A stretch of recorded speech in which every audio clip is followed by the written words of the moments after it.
Following the recent agreement with the US, the trade agreement, where you are now forced to wean Russia off of, wean India off of Russian oil. I think oil companies in India, as in Europe, as probably in other parts of the world, look at availability, look at costs, look at risks, and take the decisions that they feel is in their best interest.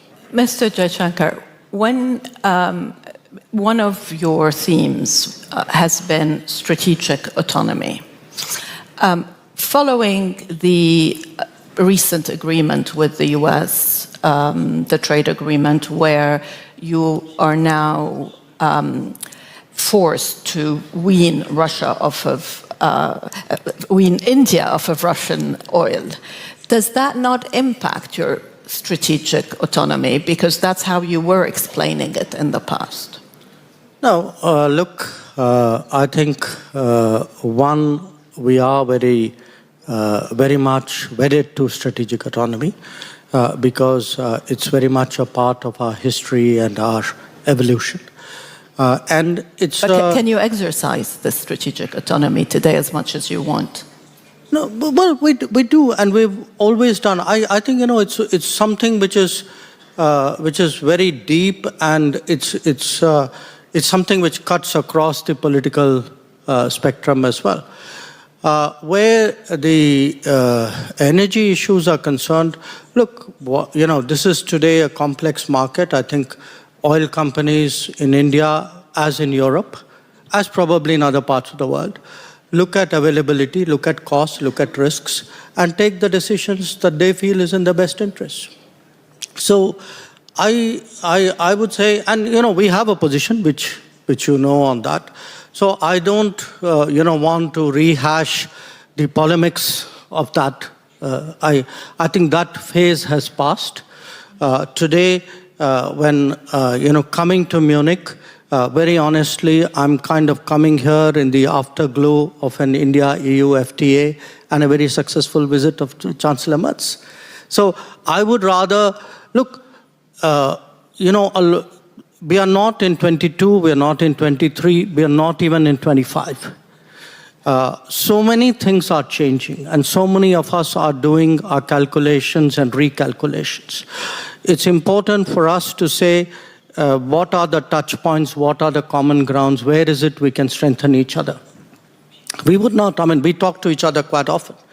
We would not necessarily agree on everything, but I do believe that by doing that, and if there is an inclination to find common ground and overlaps, that would happen. But if the bottom line of your question is, would I remain independent-minded and make my decisions, and you know, would I make choices which sometimes may not agree with your thinking or his thinking or somebody else's thinking out there? Yes, it can happen. This is a question for both of you.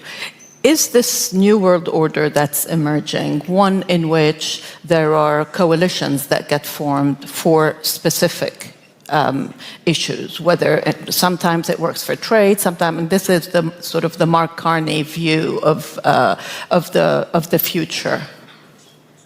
I would say yes. Coalition is perhaps a good phrase, not alliances, but specific coalitions. And of course, that includes this is not only for one sector. You cannot have a coalition only orientated perhaps on the economic sector if you have not a common understanding, a basic understanding on other sectors as well. So we are also cooperating on the defense sector very closely. We are cooperating when it comes to build resilience against climate change.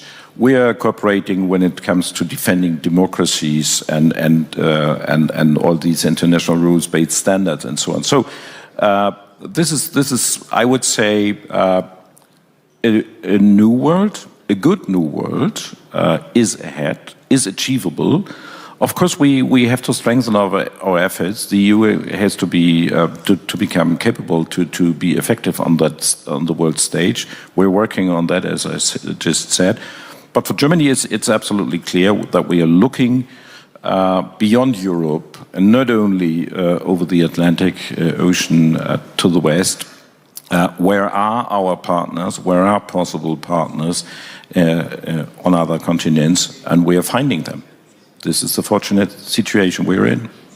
This has often been India's strategy. Yes. I mean, I obviously, like most of us in the room, followed Prime Minister Carney's speech in Davos with a lot of attention. But bear in mind, Carney is speaking as the Prime Minister of an alliance country, of a treaty partner. And for a treaty partner, in a way, this is new ground that he's breaking.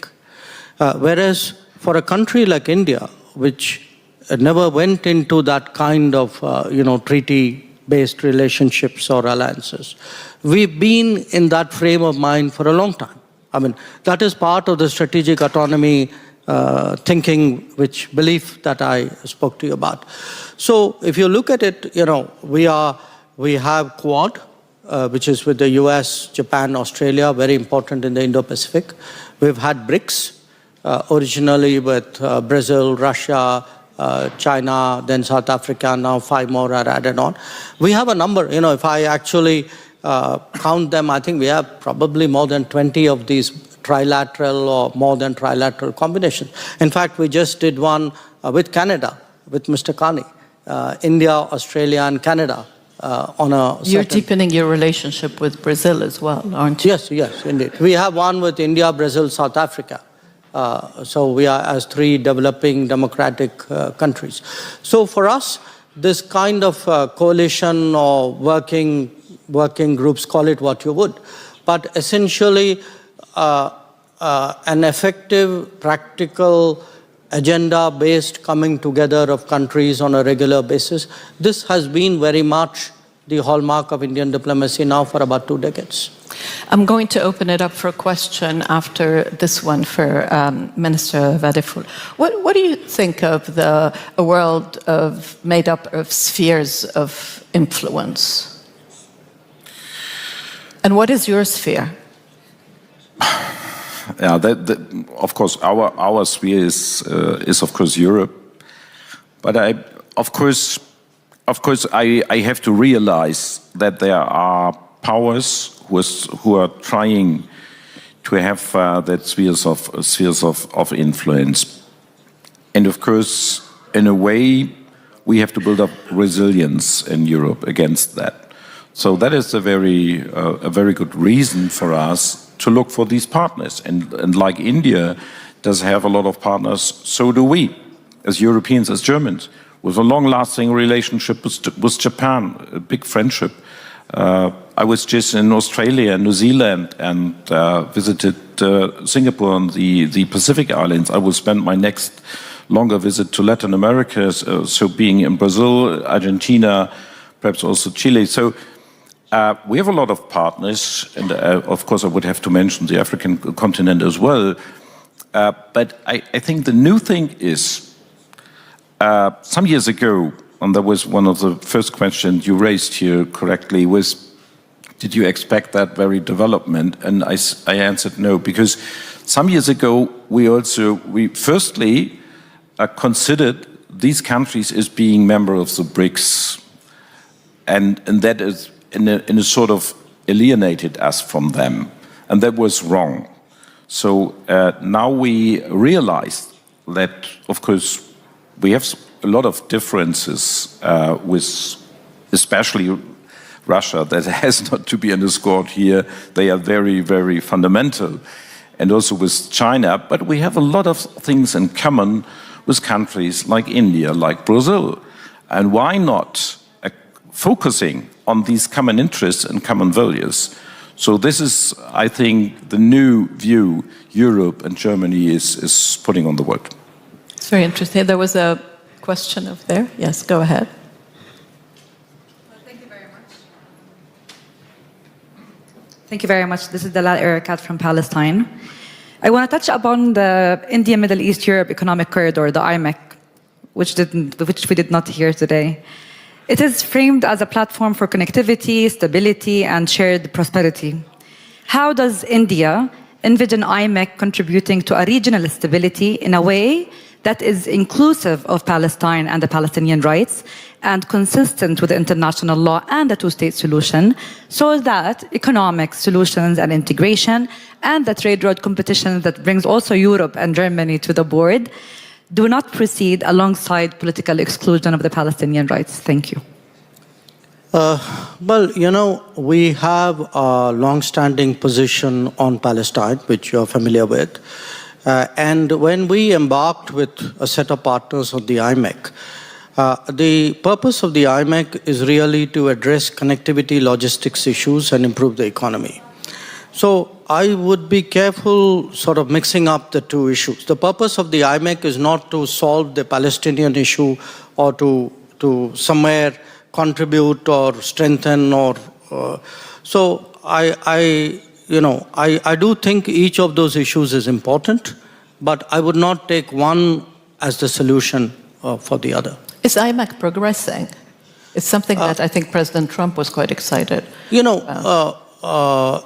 Answer is kind of yes, but not at the pace at which people initially expected it to, which is understandable because there was a big conflict going on in the Middle East and everybody's attention was on that conflict. But what I do see, I mean, when I come to Europe, especially when I meet people, countries, governments, leaders, businesses from Mediterranean Europe, but not only from Mediterranean Europe, from Germany as well, from France, there's a big European interest in IMEC.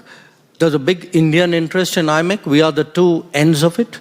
Remember, this is the historical trade route of, hundreds, if not thousands of years. So we are trying, yesterday, I think Chancellor Merz used this coming back from a vacation from history. I think when you come back from the vacation, you'll discover IMEC is also part of history which you need to reinvent. Subscribe to One India and never miss an update. Download the One India app now.